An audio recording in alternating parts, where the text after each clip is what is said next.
داشيت، السلام عليكم ورحمة الله تعالى وبركاته. بحلقة جديدة من داشيت سكول، يوم 17 مارس 2020. للأسف واللي هاد الكورونا فيروس اللي نقدروا نقولوا ما خلاش الناس يفيقوا من الماتريس ولا يشوفوا الماتريس كما هي، كما تندروا كما قلت الاستيقاظ الماتريس 2020. فتنشوفوا هاد الهشاشه ديال هاد المؤسسات، وهاد الهشاشه ديال هاد الاقتصاد، وهاد الهشاشه ديال هاد القواعد ديال بنادم، ديال تنساو القواعد الالهيه من الله سبحانه وتعالى. فالجن بس سيدنا سليمان مات على العصا ديال جات واحد النميره صغيره ولا واحد دبه الارض تاكل من كسته، والجن اللي هما اكثر منا لو كانوا يعلمون الغيب لما لبثوا في العذاب المهين. حتى داك الدابه هرسات كلات بشويه وطاح، والجن اللي حنا بعض الناس تيعبدوهم بالسحر والشعوذه. فالحج ولا العمره تزداد، القدس حتى هي، الجوع ما تيصليوش الناس، رمضان قريب. يعني هذا واحد الخطاب للمسلمين اكثر من الكريستيان. يعني حنا في واحد الزمنيه حساسه. فهو فعلا الانسان يدير الوقايه، خصو يديه يحترم داكشي اللي نقدروا نقولوا في المجال الفكري، لكن ما ينساش المجال العاطفي. حنا راه كاملين بحال عند الله سبحانه وتعالى. كاينش اللي عنده الفلوس، اللي ما عندوش الفلوس، اللي هو ما عرف شي منصب كبير، اللي ماشي، كلشي بحال. انا باش نشوف الله سبحانه وتعالى تيحط كلشي قد. وهنا الناس خاصهم ماشي يديروا الخطابات ديال احتاطوا ديال، كيديروا واحد الخطابات ديال اتقوا الله. ما كرهتش انا ماشي في المغرب، في العالم كامل نقول اتقوا الله، حيت هادشي حنا اللي تنديروا، حنا مرآة ديال هاد المجتمعات هادو اللي تيوقعوا هاد السخط ديال، وهذا الناس تيتخاطبوا، مثلا الناس تيتخاطبوا على الماكله. شفت واحد ما في شي دوله ما عندكش الحق تاخذ اكثر من جوج ديال لي ماسك مثلا، ولا جوج ديال البيدوزات ديال الزيت، ولا جوج ديال الطحين. واحد المساواه هنا مازال الناس ما بغاش يوعاو. لانستان دو سيرفي، بنادم باغي يعيش.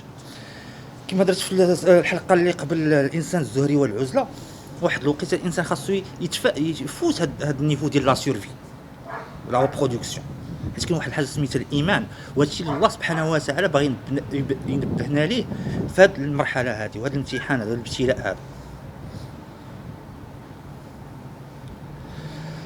فواحد الدراسه لقات ان حتى هاد الفايف جي، كما درت واحد الحلقه ديال اقفال ابواب السماء والفايف جي 5 جي، الموجات ال5 جي، لقاو ان مثلا الصين وايران وتا الطاليان، هادوك الدول اللي بداو تي امبلومونطيو هاد الفايف جي ساعدات في التكاثر ديال هاد الفيروس.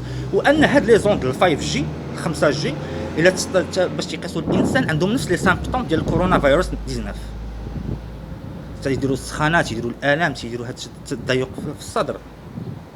فربما ديال اللحظه الانسان باش انه يمشي لله سبحانه وتعالى.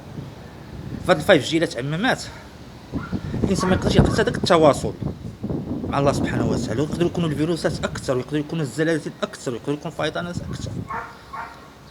هذا واحد النداء ان الناس ما يخافوش من بعضياتهم. كما قلت غادي تدير بنادم ها هو، بالعكس خاصو يكون واحد الحب، واحد التضامن. كاين ناس يديروا بعض المبادرات الطيبه كيعاونوا الجيران ديالهم، ولكن بعض الناس مثلا نقدروا نقولوا تيديروا تحسيسات بحال هكا في يوتيوب. كاين بعض الناس. فالاخوان هذا واحد نداء الله سبحانه وتعالى، خاصنا نشوفوا ماشي حتى في النيفو حتى الحب ولا في النيفو الافكار ديال، نقول لا ديروا هذه ما تخرجوش، ديروا هذا داكشي مزيان. ولكن نشوفوا في النيفو سبيريتوال الاكبر الله سبحانه وتعالى خاصو يتجه، حيت هو اللي كاين الحل، يعطي الحلول. هما بزاف ديال الدول داروا كاع الاحتياطات وداكشي غادي تينتشر. ممكن اننا حنا في المغرب ولا في شي دول اخرى اننا نتقينا الله مثلا، واخا المساجد مسدودين. هنا فين يبان الايمان ديال بصح الانسان تيصلي من قلبه في دارو، الانسان تيدعي من قلبه في دارو، يكون واحد الصلاه ما كاينه لا رياء، ما كاينش واحد راك جاي يشوفك تصلي في الجامع.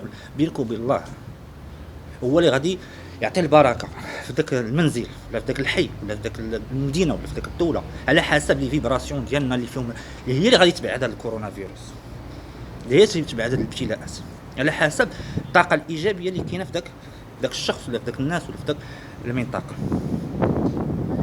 الاقتصاد تيمشي الماتريس تتفرتك ماتريس، حيت الماتريس بحال بيت العنكبوت، واهون البيوت عند الله البيت العنكبوت.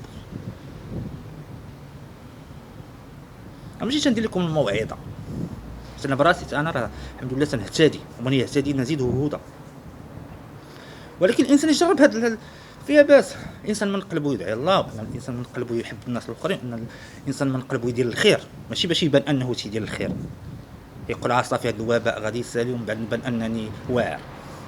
حيت هذا الشيء الله البدايه، مازال الشر قادم، حيت هذا امتحانات الله سبحانه وتعالى. حنا في نهايه الزمن كما تنقولوا، سلسله نهايه الزمن.